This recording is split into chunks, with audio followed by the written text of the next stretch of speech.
नमस्कार मित्रों, अगर आप इस ऑडियो को सुनने के लिए बैठे हैं तो पूरा सुनें, क्योंकि इसमें इतनी सारी जानकारी दी है कि जो आपको कहीं और मिलने वाली नहीं है। और इस ऑडियो में हमने जब से आदि मानव में लेन देन की प्रक्रियाएं हुई है तब से लेकर अभी और आने वाले समय में लेन देन की प्रक्रियाएं किस प्रकार रहेंगी उसके बारे में हम विस्तार से बताएंगे। सबसे पहले आदि मानव के समय में लेन देन की प्रक्रियाएं इतनी ज़्यादा नहीं थी। जैसे कि सबसे पहले तो आदि मानव जंगलों में रहा करते थे फलों की खोज में, और फल को खा करके अपना जीवन व्यतीत करते थे। इसके बाद उन फलों को खा करके उन्होंने जहाँ फेंका था उसी जगह पे नए पौधे उगने लगे, और कुछ समय बाद वहाँ पर नए फल आने शुरू हो गए। तो इस प्रकार उन्होंने फिर धीरे धीरे बीज को लगाना और नए पौधे तैयार करने की तकनीक पाली, जिससे कि जैसे कि भोजन की आपूर्ति हो सके। धीरे धीरे कई ऐसी जो फसलें हैं वो भी उन्होंने तकनीक की कहीं खोज करके अलग अलग अन्न का उत्पादन करना सीखा। तो जिनके पास अन्न था वो तो अपना जीवन व्यतीत अच्छे से कर रहे थे, लेकिन जिनके पास अन्न नहीं था वो उनसे उधार लेते थे कि हम आपको इतने समय में इतना अनाज वापस दे देंगे। इस प्रकार उस समय रुपये पैसे वगैरह कुछ भी नहीं चलते थे, क्योंकि उस समय हुआ नहीं करता था। फिर धीरे धीरे तकनीक आगे बढ़ती गई और फसलों को फिर धीरे धीरे, जैसे कि नए जो बड़े लोग होते हैं, बड़े जिनके पास बहुत सारा अनाज हुआ करता था, वो उन छोटे लोगों को दे भी दिया करते थे ताकि आप उचित समय में हमें वापस लौटा सकें। इस प्रकार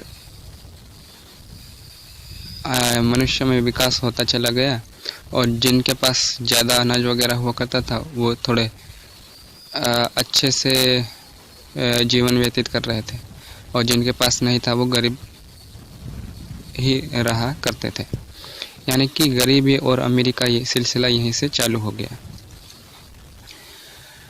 जब धीरे धीरे उन्होंने खेती करने की तकनीक पाली तो इसके बाद लेन देन की प्रक्रियाएं तो चालू हो ही गई। यानी उस समय पैसे वगैरह तो थे नहीं, अनाजों का लेन देन हुआ करता था। फिर जिनके पास व्यापारी लोग आए, व्यापारी, उन्होंने कि अनाज खरीदना चालू कर दिया, जिससे कि उस अनाज को जब लोगों के पास अनाज ख़त्म हो जाए तो थोड़ा कुछ मुनाफा करके उनको वापस देते थे। तो यहाँ से ये दो दुकानदार लोग हैं, उनका व्यापार चालू हो गया। तो उनको भी कमीशन मिलता था। जैसे कि 1 रुपये का 50 किलो कुछ भी अनाज खरीद लिया तो उनको 1.5 रुपये या ऐसे कुछ देते थे, तो जिससे कि उनका भी बेनिफिट होने लगा। तो उन्होंने खेती की टेक्निक को छोड़ दिया, और जो लोग खेती कर रहे थे वो खेती पर ही निर्भर रहे और खेती करना जारी रखा।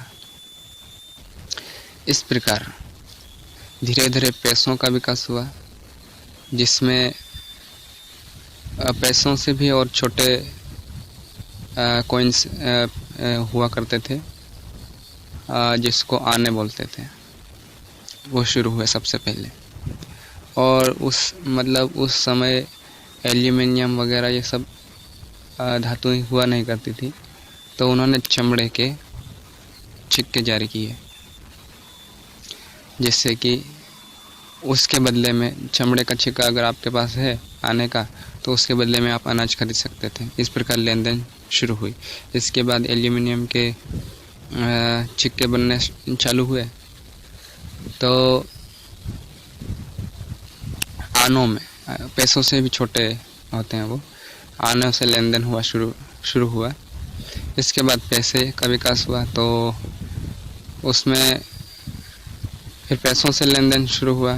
पैसों के बाद रुपया हुआ। 100 पैसे का 1 रुपया बनता था। 100 पैसे उस समय बहुत ज़्यादा हुआ करते थे, और जिनके पास 2-4 रुपये होंगे वो तो बहुत अमीर आदमी कहा जाता था उस समय, क्योंकि रुपयों में लेन देन नहीं हुआ करती थी, पैसों में या आनों में लेन देन हुआ करती थी। धीरे धीरे टेक्नोलॉजी आगे बढ़ती गई, और जो अमीर, जिसके पास पैसा ज़्यादा हुआ करता था वो लोग अमीर बनते गए, और जिसके पास पैसा नहीं है वो गरीब ही रहते गए। इस प्रकार टेक्नोलॉजी धीरे धीरे बढ़ती चली गई। और आप शायद आपको भी जानकारी होगी, पिछले समय में पैसे चलते थे और आने भी चलते थे। आपको जानकारी नहीं हो तो आप बूढ़े बुजुर्गों से पूछ सकते हैं। इसके बाद रुपयों में लेन देन शुरू हुई, तो धीरे धीरे टेक्नोलॉजी बढ़ती गई और पैसों रुपयों की ज़रूरत भी बढ़ने लगी। इस समय जैसे कि सन 2000 के लगभग की बात करें तो जिनके पास 1000-2000 रुपये हुआ करते थे उनके पास तो सब कुछ पर्याप्त था, और जिनके पास नहीं थे उनके पास अपर्याप्त था। उनके पास इतना पैसा नहीं था तो वो गरीब ही कहे जाते थे। धीरे धीरे पैसों की भी ज़रूरत बढ़ने लगी। इसके बाद अब जैसे कि सन 2010-15 की बात करें तो यहाँ पे पैसों की वैल्यू बहुत ज़्यादा हो गई, यानी रुपयों की, क्योंकि अगर आपके पास पैसे हैं तो ही आप कुछ सामान खरीद सकते हैं, वरना कुछ नहीं कर सकते हैं। यानी अनाज का लेन देन यहाँ से ख़त्म हो गया, क्योंकि अनाज के बदले में पैसे मिलते थे। अनाजों के बदले अनाज तो ग्रामीण क्षेत्रों में तो हुआ करता था, लेकिन शहरों में नहीं हुआ करता था, क्योंकि उधार उनको विश्वास नहीं होता था कि ये वापस लौटाएगा या नहीं। तो अगर आपके पास पैसे रुपये हैं तो आप अनाज ले जा सकते हैं। इस प्रकार की यहाँ से चालू हो गया। तो जिनके पास हज़ारों रुपये हुआ करते थे वो तो ठीक है, और जिनके पास नहीं हुआ करते थे वो गरीब ही माने जाते थे। और आज 2020-21 की बात करें, जिनके पास हज़ारों रुपये हैं, हज़ार में मैं ये नहीं कहूँगा कि 1000 या 2000, क्योंकि हज़ारों में या जितने भी हों, लाख जितने भी हो पैसे आपके पास, तो कम है इस समय, क्योंकि पैसों की ज़रूरत बहुत ज़्यादा हो गई है। और जिनके पास पैसे नहीं हैं वो अभी भी गरीबी में जी रहे हैं, क्योंकि उनके पास कोई जरिया नहीं है इनकम करने का। और भारत में बेरोजगारी की समस्या आप देख ही रहे हैं, बहुत ज़्यादा बेरोजगारी है, क्योंकि यहाँ 60-70% लोग तो अभी भी कृषि पर निर्भर हैं। और खेती एक ऐसी, पहले जितना मुनाफा होता था उतना अब नहीं होता है, क्योंकि अब फसलों में लागत बहुत ज़्यादा हो चुकी है। जितना आप लागत लगाते हैं उससे कभी कभी तो उससे भी कम यानी इनकम होती है। आपकी जो फसल पककर तैयार होती है तो उसका आप हिसाब लगाएंगे तो उसमें जो आपने खर्च किए हैं ना उतना भी कभी कभी नहीं निकलता है। ऐसा इसलिए हो रहा है क्योंकि प्रकृति में बहुत सारा बदलाव हो गया है, क्योंकि सर्दियों के समय में ओलावृष्टि और बारिश जैसी अकारण समस्याएं बन जाती है, और बरसात के समय में बहुत अधिक बारिश या बारिश की कमी, इनके कारण फसलों को काफ़ी नुकसान होता है।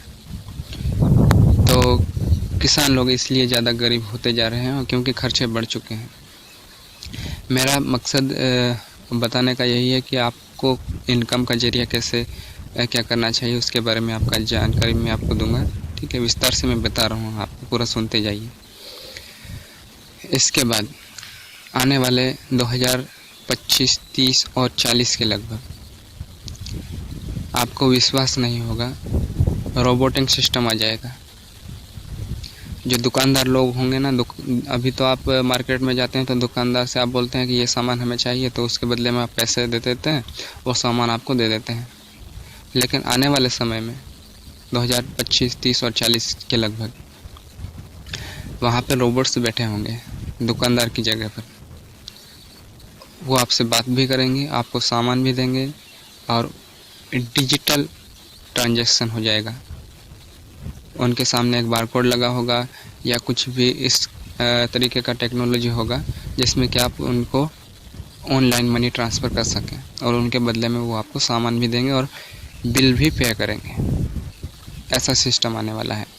और जहाँ पे बड़े बड़े कारखाने हैं उनमें क्या होता है कि अभी बेरोज़गार लोग काम कर रहे हैं मजदूरी के तौर पर, तो वो भी धीरे धीरे ख़त्म होने वाला है, क्योंकि वहाँ पर भी रोबोट्स काम करने लग जाएंगे। जो काम एक आदमी कर सकता है वो काम आने वाले समय में रोबोट्स करेंगे। तो आप सोच सकते हैं कि आने वाले समय में बेरोजगारी कितनी बहुत ज़्यादा होने वाली है। और जो लोग जिनके पास बहुत ज़्यादा पैसे हैं उनको तो कोई दिक्कत ही नहीं है, लेकिन जिनके पास ज़रूरत का सामान ही नहीं मिल पा रहा है उनके लिए ज़्यादा समस्या है। अब बात करते हैं हमें ये रोबोटिंग सिस्टम एक और मैं आपको बता देता हूँ। आने वाले समय में ड्राइवलेस गाड़ियाँ आ जाएंगी। ड्राइवलेस मतलब कि वहाँ एक्सीडेंट का खतरा वगैरह कुछ भी नहीं होने वाला है आने वाले समय में, क्योंकि ड्राइवलेस गाड़ियाँ जो होंगी वो सेंसर काम करेगा उसमें। अगर आपकी गाड़ी के सामने कोई भी वस्तु 10 से 50 मीटर की दूरी पर होगा तो ऑटोमेटिक आपकी कार को या आपकी गाड़ी को पता चल जाएगा कि आगे कुछ है, तो आपकी गाड़ी ऑटोमेटिक कंट्रोल हो जाएगी। सेंसर तकनीकी होगी, ड्राइवलेस गाड़ियाँ होंगी। अगर आप स्वयं ड्राइव करना चाहेंगे तो उसका चार्ज कटेगा, आपको पैसे देना पड़ेंगे जब आप क्योंकि सरकार ऐसा नियम लागू कर देगी कि अगर ड्राइवर यानी आदमी गाड़ी चलाएगा तो उसका चार्ज कटेगा, फाइन कटेगा। ऐसा सिस्टम आने वाला है आने वाले समय में, जिससे कि स्पीड की लिमिट रहेगी और एक्सीडेंट के खतरे वगैरह ये सब कम हो जाएंगे। और ड्राइवलेस गाड़ियाँ इस प्रकार चलेंगी कि आप वहाँ से ऑटोमेटिक वो आपको लोकेशन सेट करना पड़ेगा कि आपको कहाँ पर जाना है। वो गाड़ी आपको उसी समय में आपको समय भी बताएगी कि हम आपको इतने समय में यहाँ पर पहुँचा देंगे। और यदि किसी रास्ते पर ट्रैफिक ज़्यादा है तो वो गाड़ी ऑटोमेटिक ही उस रास्ते पर जाएगी जहाँ पर ट्रैफिक कम हो। यह तो हुई टेक्नोलॉजी की बात। अब हम बात करते हैं आपको क्या करना चाहिए, क्योंकि इतना सारा संकट आने वाला है आने वाले समय में।